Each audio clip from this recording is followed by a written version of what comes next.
후에 90대 운전자가 몰던 차량에 30대 여성이 치여서 사망을 하는 사고가 있었습니다. 이거 어떤 사고입니까? 서울 강남구 청담동의 한 호텔에서 일어난 사고입니다. 네. 96세 된 운전자가 주차장 입구에서 주차장으로 들어가려다가 이제 기둥을 들이받아요. 네. 근데 기둥을 들이받으니까 이제 후진을 해야겠죠.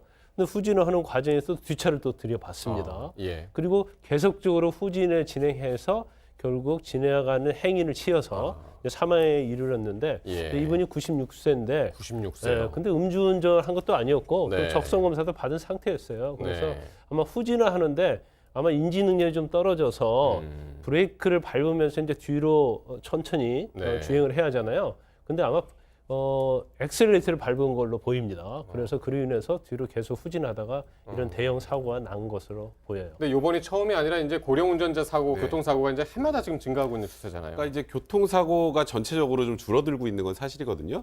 그런데 이제 고령 운전자들의 교통사고 비율은 점점 네. 올라가고 있습니다. 네. 그러니까 65세 이상을 기준으로 해서 운전자 교통사고가 지금 보시는 것처럼 그래프상으로 봐도 예. 좀 많이 이제 퍼센트 비율이 높아지죠. 사실 인구 비율도 좀 늘긴 해요. 네, 맞습니다. 지금 예, 또 예. 고령화 사회에 들어가고 있는 그러니까요. 상황이고 예. 또 고령 운전자들이 또 늘기도 했고요. 네. 그래서 통상 75세 이상 고령층이 사고가 나는 경우에 대부분 보면 중앙성 침범, 신호위반, 또 예를 들어서 교통로 통행방법 위반 사고 이런 비율이 높은데 예. 보통 이제 이런 내용들이 이번 사고와 연결해서 좀 보면 이제 대부분의 뭐 고령 운전자들이 다 그런 건 아닙니다만 일부 이제 고령 운전자들 같은 경우는 아무래도 젊은 분들보다는 인지 능력이나 대응 능력이 좀 순발력이나 이렇게 떨어지는 경우가 많지 않습니까? 네.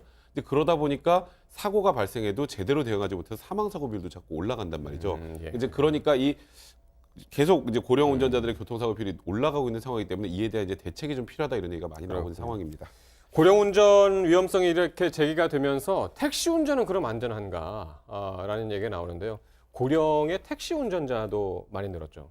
그렇죠. 우리가 택시를 타보면 상당히 네. 이제 나이 드신 분이 많아요. 그런데 2006년도 통계를 보니까 한 20여만 명의 택시 운전사 중에서 6,690명이 고령 운전자였어요. 그런데 2018년 통계를 보니까 지금 택시 운전사가 26만여 명인데 72,800명. 그러니까 굉장하네요. 27.1%가 고령 운전자예요. 예. 그래서 고령 운전자 비중이 12년 사이에 9배 정도 이제 커진 셈인데 예. 나이별로 보니까 65세에서 69세가 4만 5천 명이고요.